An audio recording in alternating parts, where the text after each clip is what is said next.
Between 2022 and 2025, HOA-related foreclosures jumped 50% across the United States. 50%.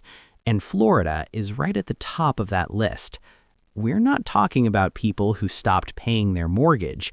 We're talking about people who were current on everything, some who had already paid off their homes completely and still lost them because of HOA fees.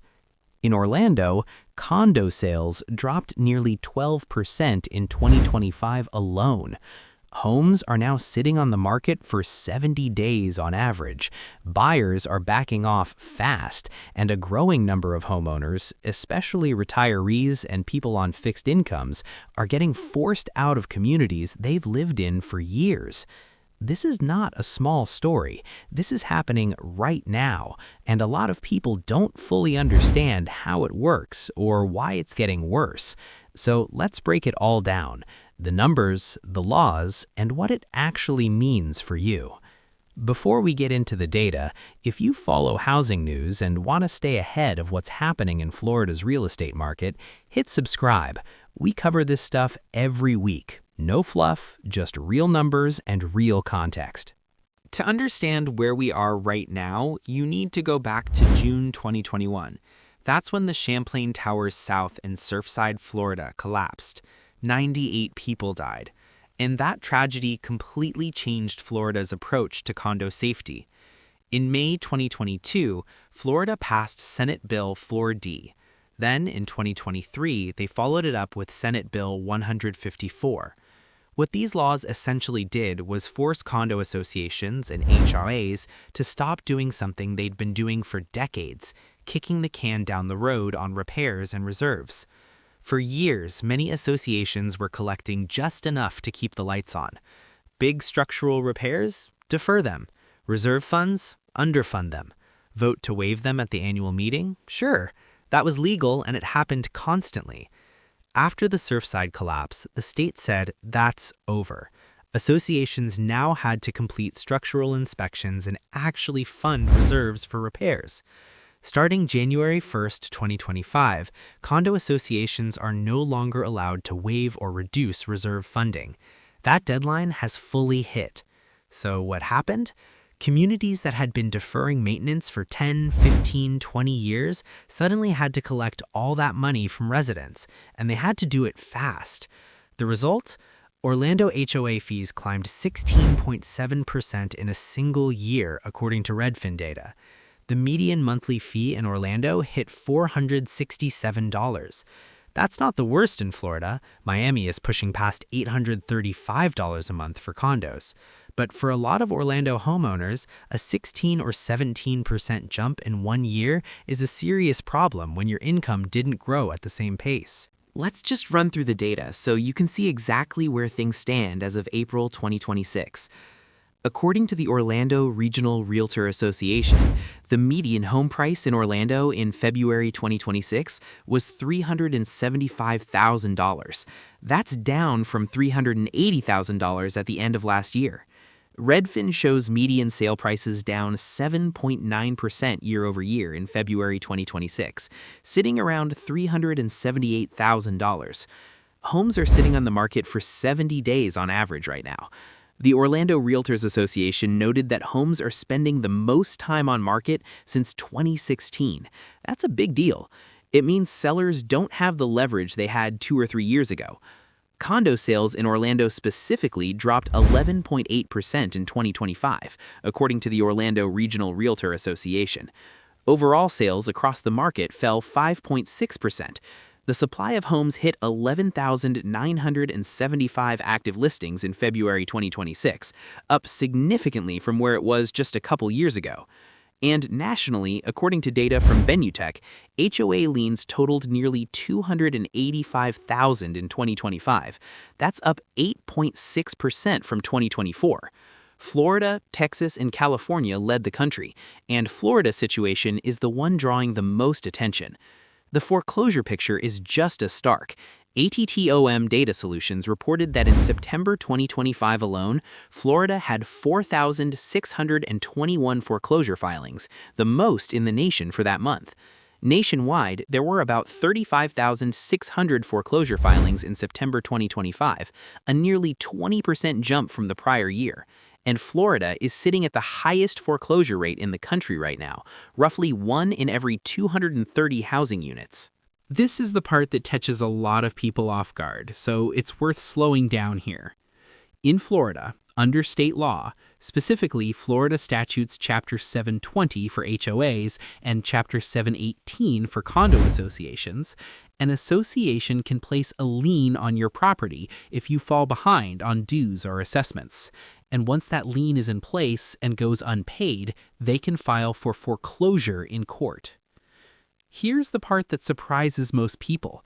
They can do this even if you are completely current on your mortgage, even if you've paid off your mortgage entirely.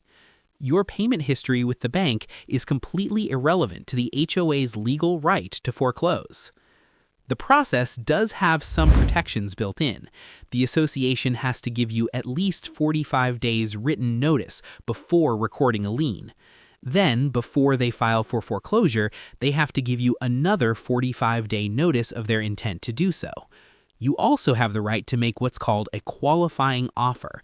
Basically, you can offer to pay everything you owe before a final judgment is entered. But here's the reality of those protections. If you're a retiree on a fixed income and your HOA fees jumped $400 or $500 a month overnight, and then they added a special assessment on top of that, those legal timelines don't fix the underlying problem. You don't have the money.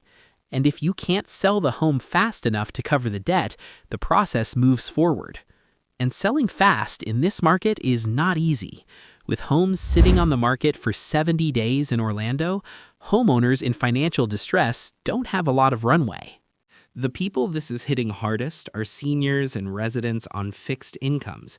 That's been documented consistently by housing researchers and real estate agents on the ground in Central Florida.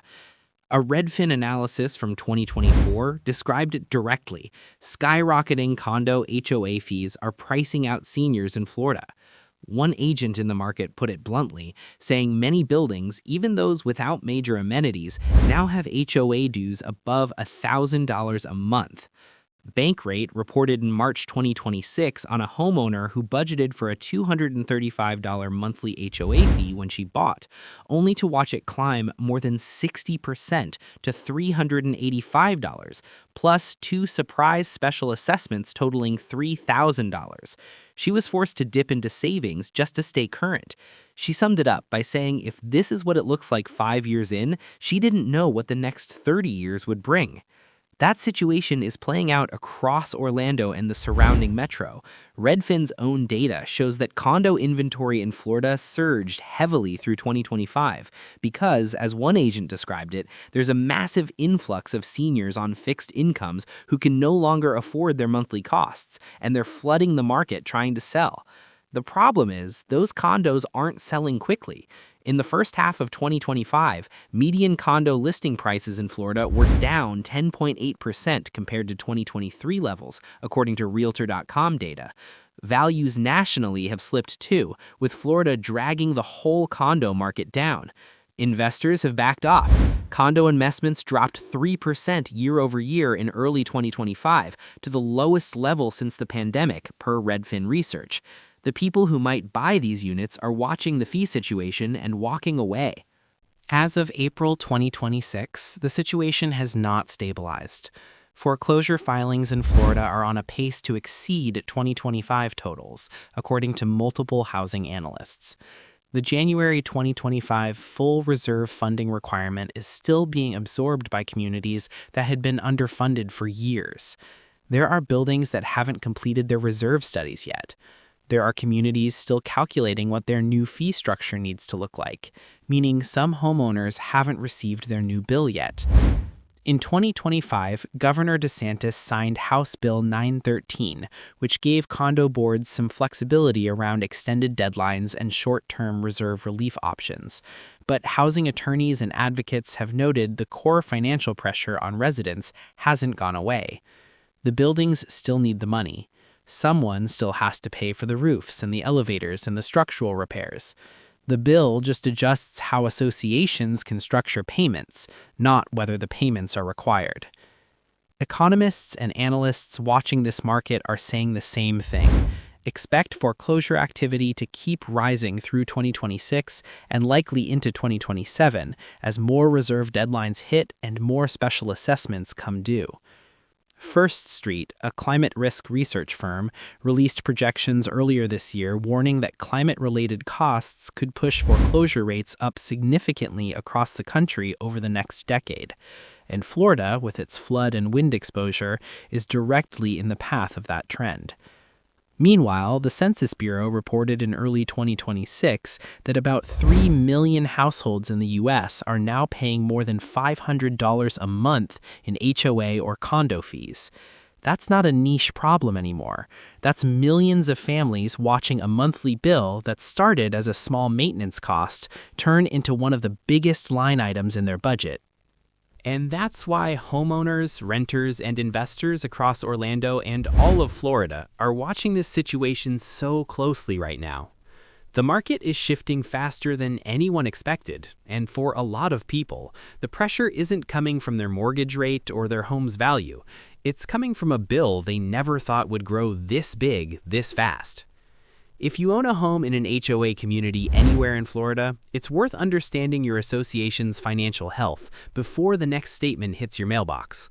If this video helped you understand what's going on, subscribe for more housing market breakdowns. There's a lot more to cover, and this story is still moving.